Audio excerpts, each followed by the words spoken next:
J'ai fui Paris avec l'amour de ma vie, laissant derrière moi un empire et une famille qui nous haïssaient pour ce que nous étions. Mais aujourd'hui, alors que notre fils agonise dans un hôpital provincial, je réalise que seul le père de Victor, cet homme impitoyable qui nous a chassés, détient le remède qui pourrait le sauver.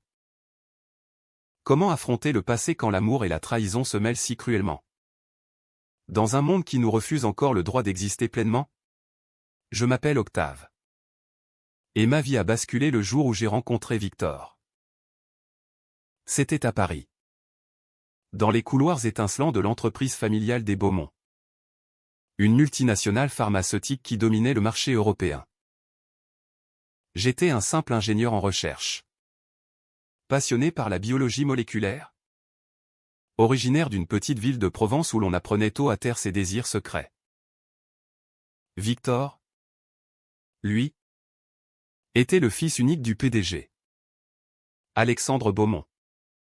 Un homme d'affaires redouté, conservateur jusqu'à la moelle, qui voyait en son héritier l'avenir de son empire. Notre première rencontre fut anodine, un briefing sur un nouveau projet de médicaments contre les maladies rares. Victor, avec ses cheveux blonds légèrement ondulés et ses yeux vert perçants, me fixait d'un regard qui me troublait. Il avait 30 ans. Comme moi. Mais portait déjà le poids des attentes paternelles. Octave. C'est bien ça? M'avait-il dit d'une voix chaude, presque intime, en me serrant la main un peu trop longtemps. Ce contact m'avait électrisé, réveillant en moi des sentiments que j'avais enfouis depuis l'adolescence. Quand j'avais compris que mon cœur battait pour les hommes, dans une France encore marquée par les préjugés. Les semaines suivantes, nos interactions se multiplièrent. Des réunions tardives. Des cafés partagés dans les rues animées du Marais. Quartier emblématique de la communauté LGBT. Victor me confia ses doutes, son père le pressait de se marier avec une héritière pour consolider des alliances commerciales. Je ne peux pas. Octave. Ce n'est pas moi. Ces mots étaient lourds de sous-entendus. Et un soir, sous la pluie battante près de la Seine, il m'embrassa. Ce fut un baiser volé. Passionné. Qui scella notre destin. Nous étions amoureux. Follement? Irrémédiablement. Mais l'amour entre deux hommes, dans ce milieu bourgeois et traditionnel, était un scandale en puissance. Alexandre Beaumont, fervent catholique, ne tolérerait jamais que son fils unique s'affiche avec un homme. Victor me raconta les disputes familiales, les menaces voilées. Il me déshériterait. Octave. Il me briserait.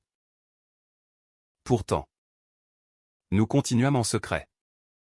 Nos nuits volées dans mon petit appartement de Montmartre, où les lumières de la ville scintillaient comme des promesses. Je l'aimais pour sa vulnérabilité cachée derrière son assurance. Pour sa façon de me murmurer des poèmes de Rimbaud au creux de l'oreille. La tension montait. Un jour, lors d'une réception à l'hôtel particulier des Beaumont, dans les beaux quartiers du 16e arrondissement, je surpris une conversation entre Victor et son père. Tu dois choisir, mon fils. L'entreprise ou tes caprices. Le mot me transperça comme une lame. Victor, les larmes aux yeux, me rejoignit plus tard. On doit partir. Octave. Fuir tout ça. C'était insensé. Mais l'amour nous rendait fous. Nous préparâmes notre évasion, je démissionnai discrètement. Victor subtilisa des fonds pour nous installer ailleurs. Nous choisîmes la Provence, ma terre natale, loin des intrigues parisiennes. La fuite fut un tourbillon d'émotions. Nous prîmes un train de nuit pour Avignon. Le cœur battant. Victor, serré contre moi dans le wagon, murmurait, c'est nous contre le monde. Maintenant. Arrivé. Nous louâmes une petite maison dans un village perché, entouré de vignes et de lavandes. Là, nous construisîmes une vie nouvelle. Victor abandonna son nom de famille. Se fit appeler simplement Victor Leclerc. Et trouva un emploi modeste dans une cave coopérative. Moi, je repris des recherches freelance en biologie. Mais le passé nous rattrapa vite. Alexandre Beaumont, furieux, lança des détectives à nos trousses.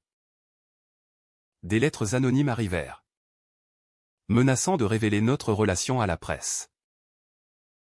Victor, rongé par la culpabilité, avoua un soir, j'ai pris plus d'argent que je ne l'ai dit. Pour nous protéger. C'était une trahison mineure. Mais elle sema le doute.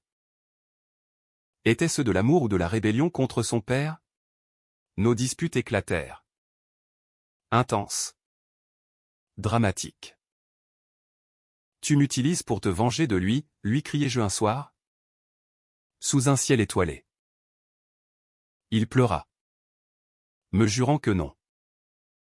Puis, un miracle, nous décidâmes d'adopter.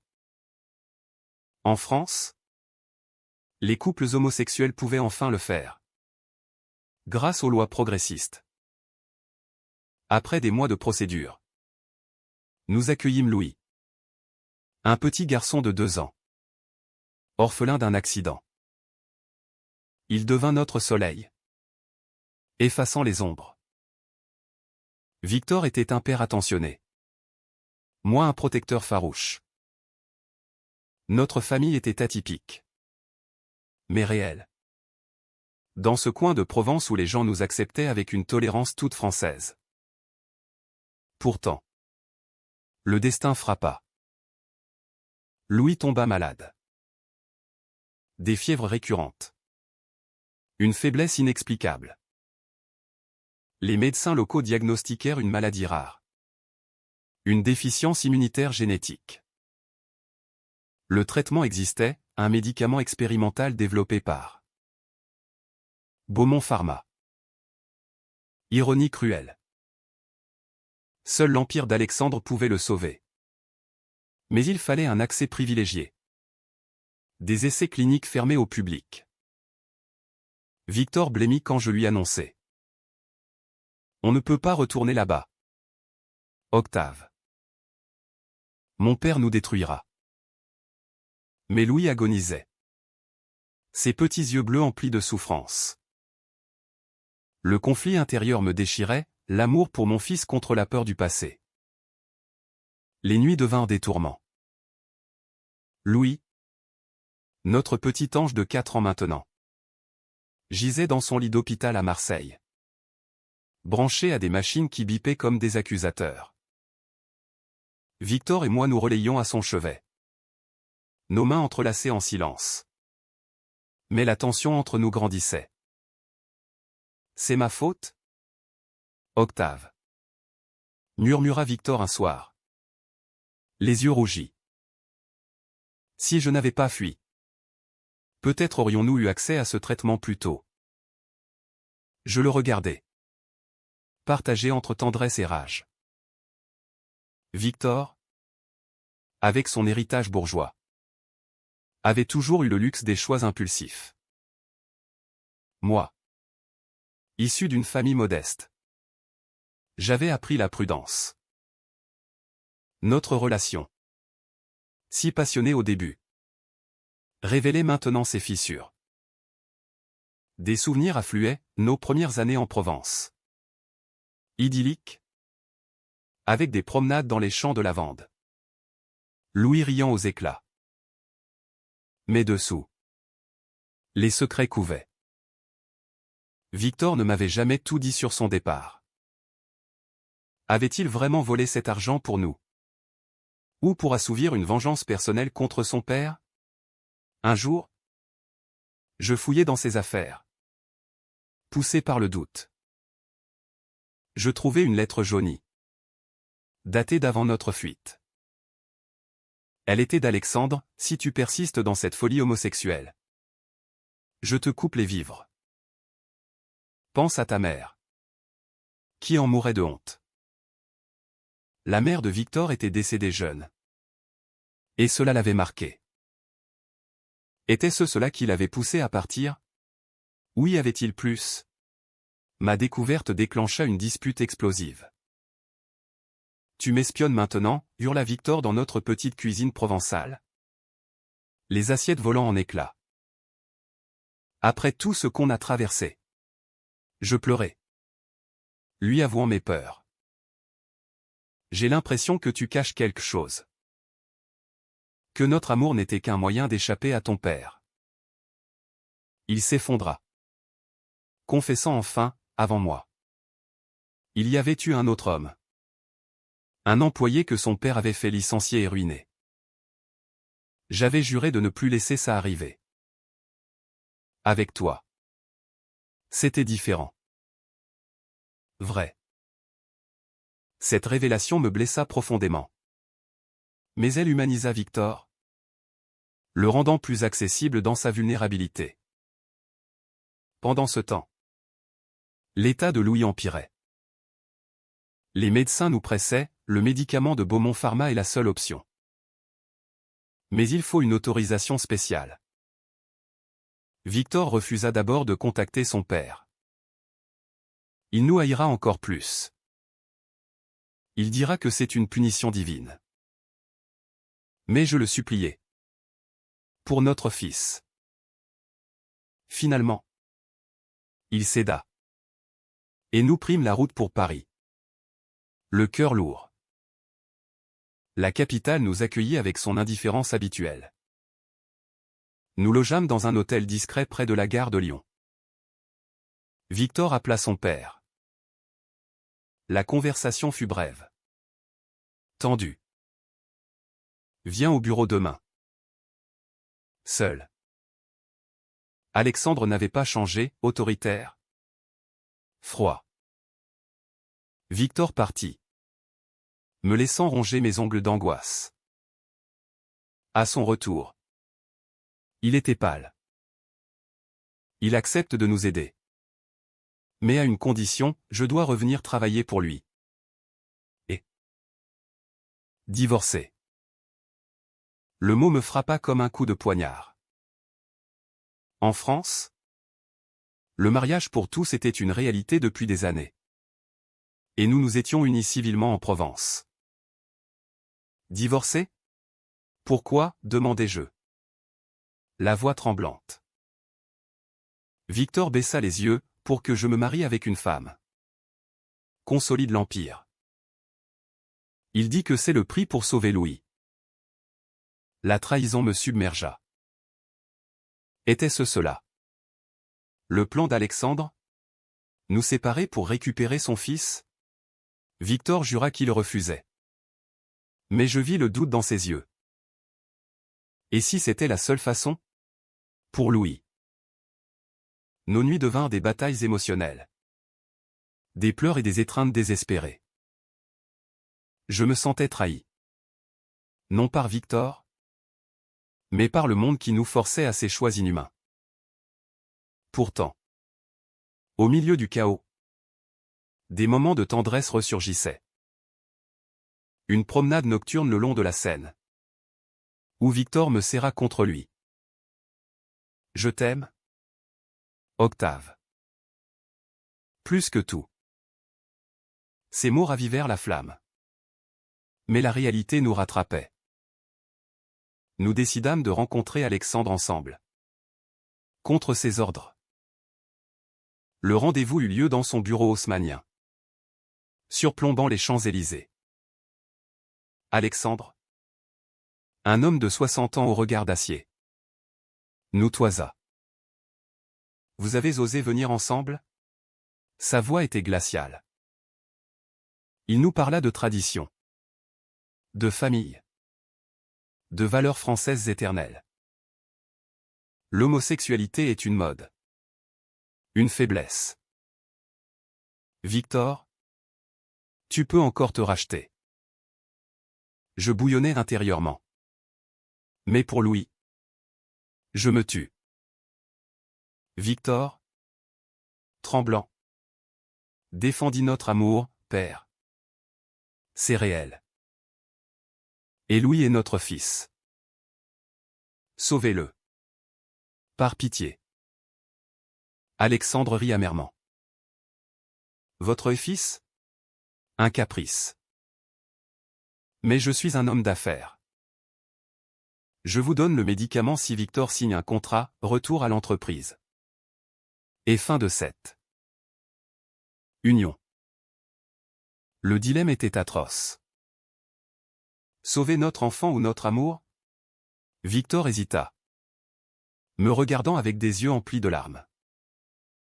Je sentis mon monde s'effondrer. Les jours suivants furent un tourbillon de tourments intérieurs. Nous rentrâmes en Provence. Mais Paris nous hantait. Louis, stabilisé temporairement par des traitements palliatifs, nous souriait faiblement depuis son lit. Papa. Quand est-ce que je rentre à la maison? Sa voix innocente me brisait le cœur. Victor et moi évitions le sujet. Mais il planait comme un spectre.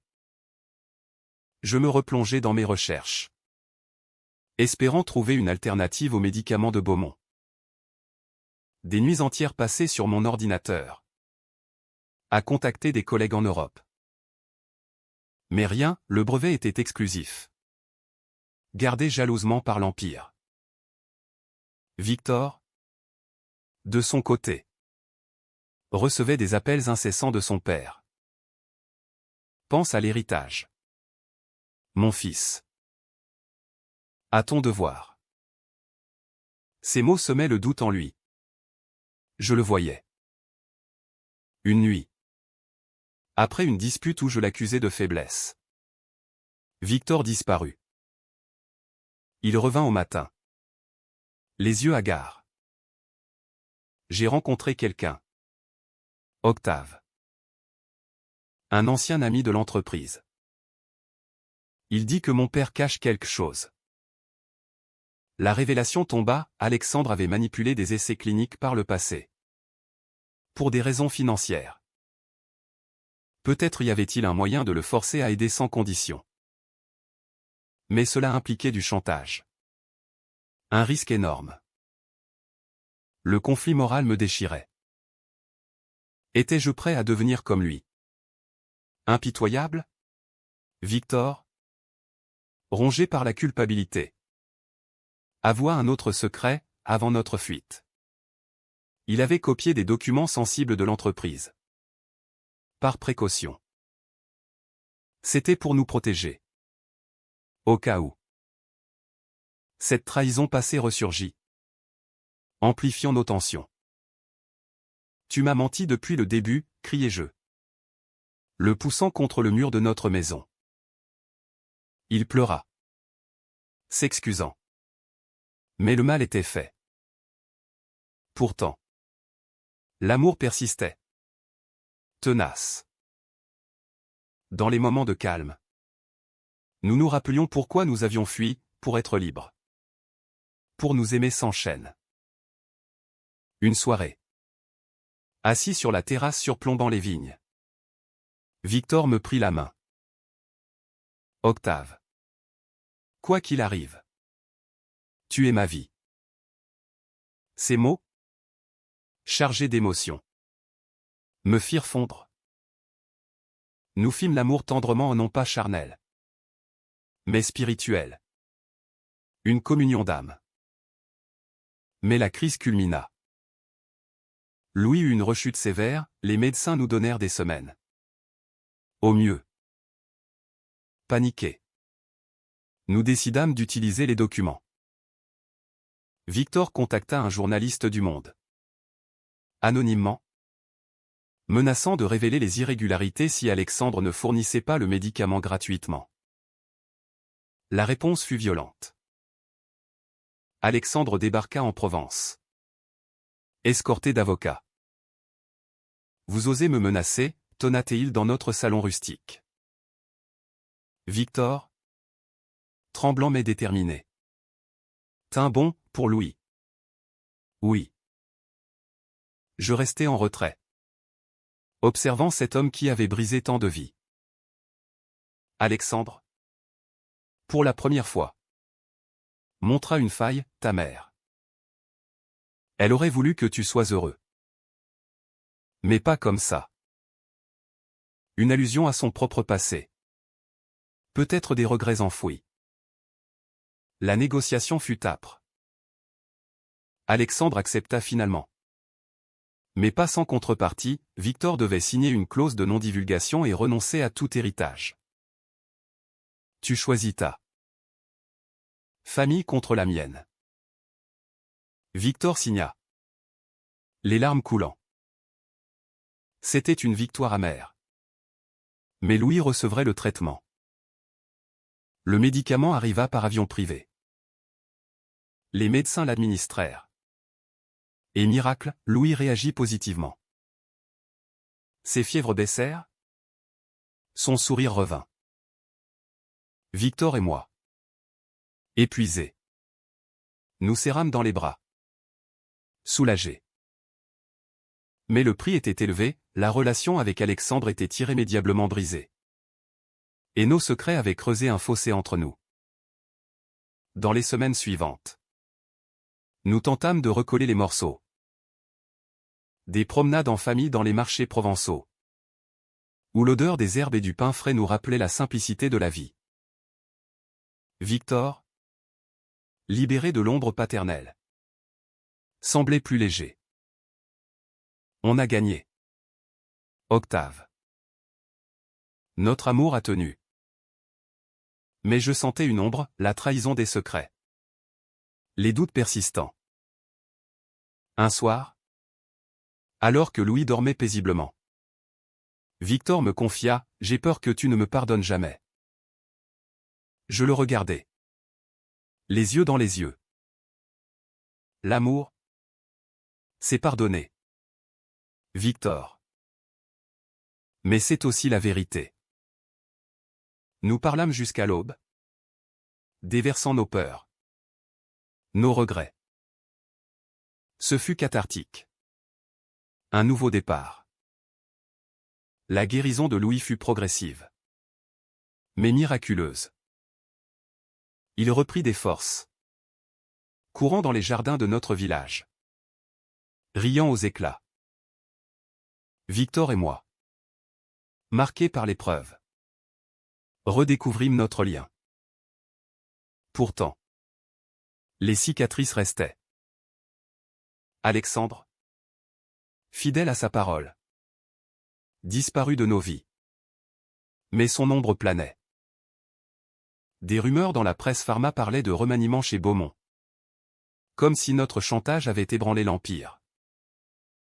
Victor, pour la première fois, exprima des regrets profonds. J'aurais dû affronter mon père plus tôt, au lieu de fuir. Ces mots révélaient une maturation. Une prise de conscience. Moi, je luttais contre ma propre amertume, avais-je été trop dur? Notre relation, forgée dans le feu, gagnait en profondeur. Des dîners aux chandelles. Des discussions philosophiques sur l'amour et l'identité. Inspirées par des auteurs comme Gide ou Proust. Mais un twist inattendu surgit. Un appel anonyme, une infirmière de l'hôpital nous informa que le médicament avait été altéré. Pas dangereux, mais moins efficace à long terme. Était-ce une vengeance d'Alexandre? Victor, furieux, voulut le confronter. Il ne s'arrêtera jamais. Je le retins, craignant l'escalade. Au lieu de cela, nous consultâmes des experts indépendants. La vérité éclata, Alexandre avait fourni une version générique, non brevetée, pour nous punir subtilement. Le choc fut immense. Louis risquait une rechute. Victor, dévasté, s'effondra. C'est ma famille qui nous détruit. Pour la première fois. Je vis sa rage pure contre son père. Nous décidâmes d'un plan audacieux, porter plainte. Exposer publiquement l'affaire. Cela signifiait révéler notre histoire. Affronter les médias. Les jugements sociétaux. La presse s'empara de l'affaire. Des titres comme « Le fils du PDG fuit avec son amant »,« Scandale chez Beaumont Pharma » envahirent les kiosques. Nous devînmes des symboles malgré nous, un couple gay luttant pour son enfant contre un empire conservateur.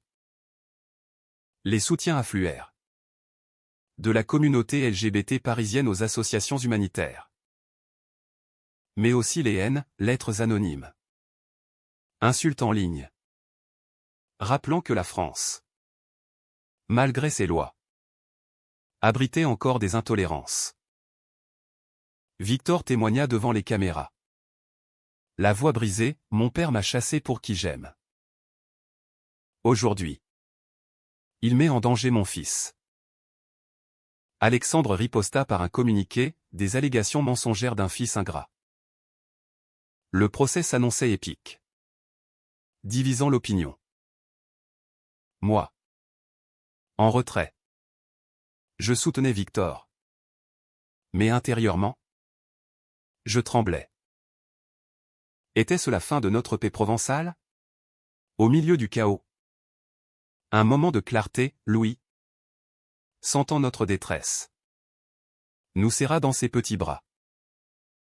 Je vous aime, papa. Ces mots simples nous rappelèrent l'essentiel. Victor et moi, unis par cet amour paternel, trouvâmes la force. Nous engageâmes un avocat renommé, spécialisé dans les droits LGBT. Le procès eut lieu au tribunal de Paris. Sous les flashs des photographes. Alexandre, sur le banc des accusés, nous fixait avec mépris. Victor, appelé à la barre, raconta tout, notre amour, la fuite, les secrets. J'ai aimé Octave plus que ma fortune. Et pour cela, on nous punit.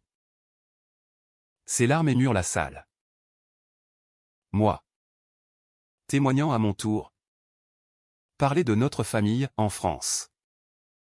Pays des droits de l'homme. Devons-nous encore choisir entre amour et survie? La défense d'Alexandre s'effrita quand des documents prouvèrent la manipulation. Le juge, une femme progressiste, condamna Beaumont Pharma à fournir le vrai médicament et des dommages. Victoire. Mais Alexandre, brisé, murmura à Victor, tu as gagné. Mais tu m'as perdu pour toujours. De retour en Provence, nous pensâmes nos plaies. Louis guérit pleinement, devenant un garçon vif et curieux. Victor, libéré, fonda une association pour aider les familles LGBT face aux discriminations. Moi, je repris mes recherches, collaborant avec des labs éthiques. Pourtant, une dernière confrontation, Alexandre, affaibli par un infarctus, appela Victor. Viens me voir. Mon fils. Victor hésita. Mais y alla. À son retour, il pleurait, il s'est excusé. Octave. Pour tout. Il a dit qu'il avait peur de me perdre. Comme ma mère. Une rédemption tardive. Humaine. Les mois suivants apportèrent une paix fragile. Louis grandissait. Insouciant. Explorant les collines provençales avec nous. Victor et moi. Marqués mais renforcés. Redéfinîmes notre amour. Plus de secrets. Plus de fuites, nous affrontions le monde ensemble. Des voyages à Paris. Pour des conférences sur les droits LGBT. Nous connecter à une communauté solidaire. Pourtant, les échos du passé persistaient. Alexandre, retiré des affaires, envoya une lettre, j'ai été un père aveugle. Prends soin de ton fils. Victor la lut. Ému. Et décida de le pardonner partiellement. Pas pour lui. Mais pour moi. Cette maturité m'impressionna, approfondissant mon admiration pour lui. Notre quotidien reprit. Teinté de romance. Des pique-niques au bord du Rhône. Où Victor me lisait des vers de Baudelaire. Ses yeux verts brillants d'amour. Tu es mon encre. Octave. Ces mots, sincères, effaçaient les trahisons passées. Moi. Je lui confiais mes peurs enfouies, l'angoisse d'être jugé. La solitude d'avant lui. Notre dialogue constant forgeait une intimité profonde. Un jour, une nouvelle épreuve, Louis. À l'école, subit des moqueries pour avoir deux papas. Il rentra en pleurs. Pourquoi on n'est pas comme les autres? Victor et moi. Le cœur serré. Lui expliquâmes avec tendresse, l'amour n'a pas de normes. Mon chéri. C'est ce qui nous rend spéciaux. Cet incident nous unit plus encore, nous poussant à militer localement. Le climax émotionnel vint lors d'un anniversaire, les 5 ans de Louis. Nous organisâmes une fête dans notre jardin. Avec des amis du village. Au milieu des rires, Victor me prit à part. Octave. Épousons-nous à nouveau. Pour réaffirmer notre engagement. Sous le ciel azur de Provence. Entouré de lavande en fleurs. Nous renouvelâmes nos vœux. Un moment simple. Mais chargé d'émotion. Symbolisant notre résilience. Alexandre. Invité par Victor. Apparut timidement. Âgé. Fragile. Il serra Louis dans ses bras. Mon petit-fils. Murmura-t-il. Une réconciliation inattendue. Humaine. Pas parfaite, mais réelle. Alexandre confia à Victor, j'ai compris trop tard. L'amour prime sur tout. Ces mots, tardifs, apportèrent une closure. Notre histoire, publiée dans un livre par un ami journaliste, toucha des milliers. Des lettres d'encouragement affluaient, couples gays inspirés. Parents conservateurs repensant leurs préjugés. Nous devînmes des porte-voix discrets. Sans chercher la gloire. Aujourd'hui. Assis sur notre terrasse. Regardant Louis jouer. Victor me serre la main. On a traversé l'enfer, mais on est là. Je souris. Le cœur plein. Notre amour, forgé dans les épreuves, est indestructible. En France, terre de révolution et de passion, nous avons trouvé notre liberté. La vie continue, avec ses joies et ses peines. Mais nous savons maintenant, l'amour vrai triomphe. Même face à la trahison et au destin. Et pour cela, nous ne regrettons rien.